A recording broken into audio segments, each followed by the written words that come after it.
Welcome to Live with the Author, Bridge to Practice. This is Reading Research Quarterly's podcast series and Skype interview series. I'm Amanda Goodwin, and I'm one of the co-editors of Reading Research Quarterly. And today we have one of our fantastic Reading Research Quarterly authors here with us, Dr. Margaret Quinn. Thanks so much for joining us, Margaret. Thank you so much for having me. I'm really happy to be here. Well, fantastic. Well, we're really interested in your study today, Margaret. Can you tell us a little bit about your study?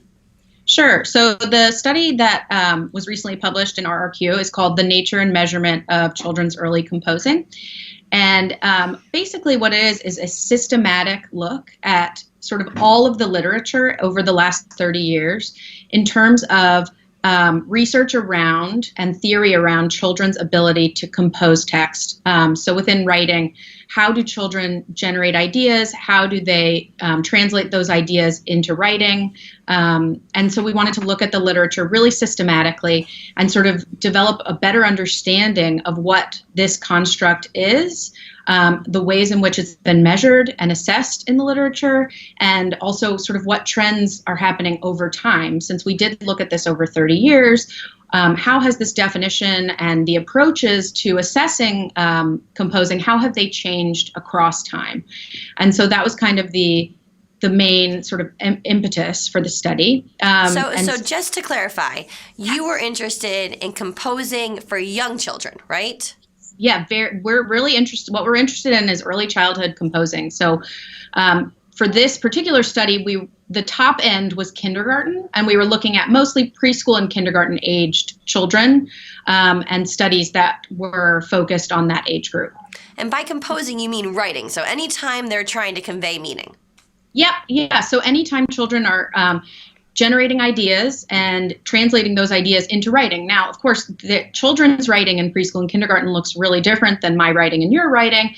And it's typically sort of a mishmash of maybe writing some conventional stuff, maybe it's drawing, and also it's a lot of oral language too, because it's children generating those ideas orally, and oftentimes a teacher or another adult is taking dictation. And so all of that is kind of captured in this big construct of early composing. But the issue was that up until the point that we did our study, no one had really taken a systematic look.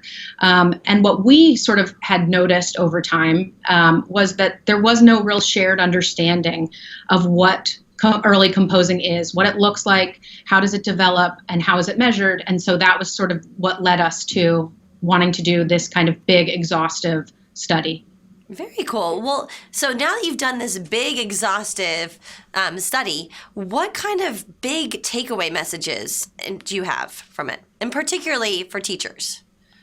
So for teachers, I think it's something that we kind of harp on a lot, is sort of trying to capture writing more broadly than just forming letters, selecting the correct letters for spelling words. A lot of times we've noticed in our research and in others' research that writing is frequently conceptualized procedurally with young children. So there's a huge focus on name writing, a really huge focus on sort of letter formation and spelling, and less so on that idea generation piece, which we think is really meaningful and authentic for children. So it develops some of those procedural skills, but it also develops and maybe fosters in children a love of writing and an understanding that writing has a lot of power and a lot of meaning, and it gives them voice. And so what I hope the big takeaway from this type of study is, would be that writing is really much more broad than perhaps the ways in which we typically look at it at a preschool and kindergarten level, and that teachers and parents and anyone working with young children should look beyond just the products that children write, and look at the sort of the processes that they take up, their purposes or their sort of motivations for writing, and really foster those and sort of think about the ways that children are using writing and how can we kind of continue to support that use of writing.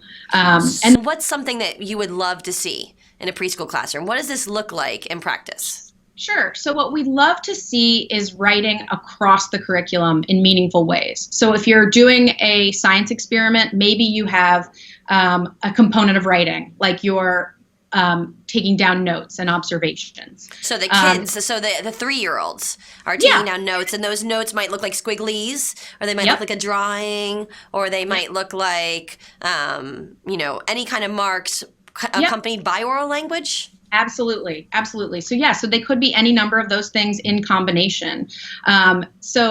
And teachers sort of supporting children in getting those ideas out and making sure that children feel like they're being heard and that their writing does convey meaning, and isn't just sort of squiggly lines, even though that's what it looks like to us. So that's one example, but across the curriculum, there are opportunities to use writing in really meaningful and authentic ways. And sort of the opposite of that, what I wouldn't want to see necessarily is like a lot of worksheets and sort of just focusing on the procedural aspect and removing the kind of meaning and the ideas from writing. Very cool. So what would you say to principals or policymakers related to the findings of your study? So I think one thing that we noticed in doing this study, and it has been sort of talked about before in the literature, is that there's this kind of sharp dichotomy between the different researchers' conceptualizations of composing. So there's kind of two different camps. There's those that see composing as kind of a cognitive internal skill, and then there's others that see it more as a sociocultural, sort of socially interactive sort of process.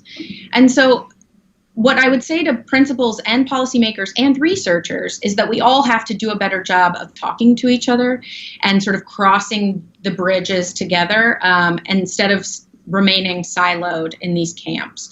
And so I hope that principals could push the importance of composing. There's with the Common Core, there's a big sort of focus on composing, but that doesn't necessarily translate down to preschool and preschool learning standards. And so what we hope is that there would be this sort of more open conversation, more open dialogue between sort of the principals that are operating in more elementary type settings and those that are operating at a younger level that are preparing children to enter those settings. And then for policymakers, we just think we should make sure that we're clear about what writing is within the standards and how can teachers best assess writing so that we're meeting those standards. Because obviously the Common Core has huge implications if you're sort of pushing this focus on composing, but you don't yet, as a field, we don't have a real true understanding of what early composing looks like and how we best measure it, then it's sort of this push and pull of what do we do with these standards? How do we make sense of them if we don't yet, as a field of scholars, know what it is we're looking at? So what would you tell parents? Because it seems like parents can get really involved in this arena as well. Absolutely, yeah. So I think my message to parents would be really similar to my message to teachers, which is, I think parents can do a really good job as children's first teachers of sort of showing them writing for all sorts of different purposes. So, the same way that we hope that parents sort of show children a love of reading, we would also want parents to show children a love of writing in an ideal world, or at least that writing can be used for all these different purposes. So let's make a grocery list together. Let's write a card to grandma. Let's, all of these things, and really focus on, as opposed to sounding out words and spelling them and making sure the letters are formed correctly, really focusing on getting children's ideas. What should we put on the list? Where do I go next with this list? And what should we say to grandma in the card? And so really focusing on composing in those authentic contexts can be really helpful, I think, in terms of sort of supporting children's love of writing, but also their understanding of writing across all of those different component skills. So where do we go next, Margaret? So I think the work that we're submitting, we're really pushing on measurement now and assessment. So a piece that we are sort of working on now, we're hoping to look at sort of all the different ways of assessing that we sort of uncovered when we did this review, and using those methods of assessment with a sample of young children and looking at their different composing products, and processes, and sort of looking at these different methods of assessment. How do they relate to each other?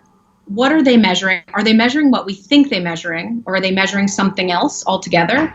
Because that's sort of what you run in often into, is that these measures of composing are really looking at children's conventionality in terms of how well are they writing in terms of sophistication, or it's looking at the complexities of their oral language, which is important and we think is a part of composing, but we're trying to figure out the way that we can capture all of this together. So we're trying to look into this black box of early composing.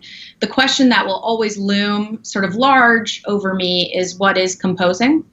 And hopefully sort of once we can think about measurement in this way and sort of start to unpack some of it, we can really start to answer that question of what is early composing.